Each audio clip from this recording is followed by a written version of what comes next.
English story. Sometimes people's lives go terribly wrong. Maybe their marriage breaks down, they lose their job, their house, their friends. They have to live on the street, they drink too much, they don't wash. Who will give a man like that a second chance? Only a very special kind of person like Nan, a fruit seller on the street of Kingston. Sunny had a new plan, but he did not know if none would agree to it. He and Jack were building a house which was big enough for two families. And one day they decided between them that Sanya, ex-wife Tanya, and his children should have it. Nan Sunny said to her quietly, "Are you going to let Tanya and the children in the house?" "What?" shouted Nan. "Why, it is good for the children," said Sunny. "They will be off the streets and the boys won't have to hustle like me. But what about me and you? Where we going to live? We will try and build another one." Sunny said. "Lord," he thought, "is she going to leave me now? Maybe this is too much to her. I love her. I hope she understands what I am trying to do." So Nan said slowly, "You tell Tanya already. I said something about it." Sanya looked away from Nan's eyes. She agrees because it would be good for the children. "I don't want my daughters living and dying like a dogs on the street of Kingston. And I don't want my boys carrying guns and selling drugs. I want them to have a place to live, Nan. A place where they can study their books and have a better life." "It is odd thing you ask," Sunny said. Nan quietly. Sunny was a good man and Nan trusted him. But she could not understand why he still cared about his ex-wife Tanya.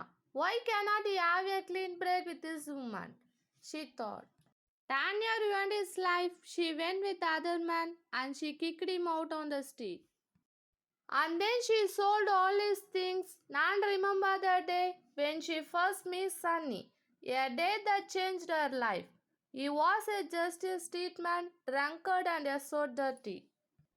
There was anger in his face, in his eyes, even in the way he walked. She watched him for a while, then called out to him, "Old man, come here. You hungry?"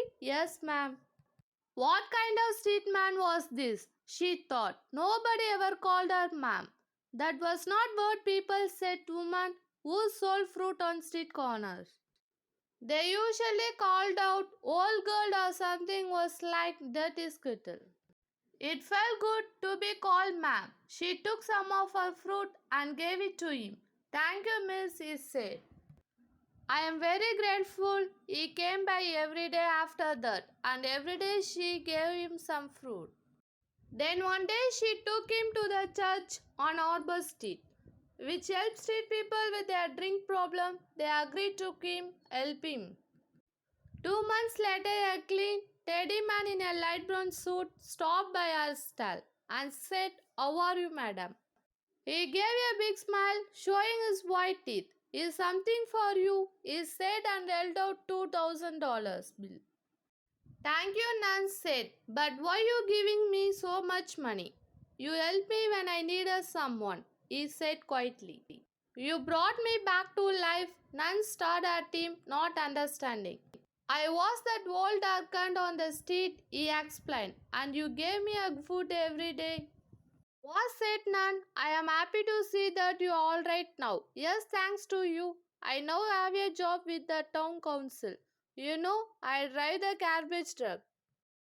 Nan smiled happily. She went on smiling for the next year and a half. She felt young again and full of hope. At last he could forget the sad years when she was 16 with a baby and no chance to go to school and get a better life for herself. She and Sandy started living together. And now they were planning to get married and have a home for their own. She decided to give Sunny this one thing and to give it freely because she trusted him. "Okay, go on," she said to Sunny.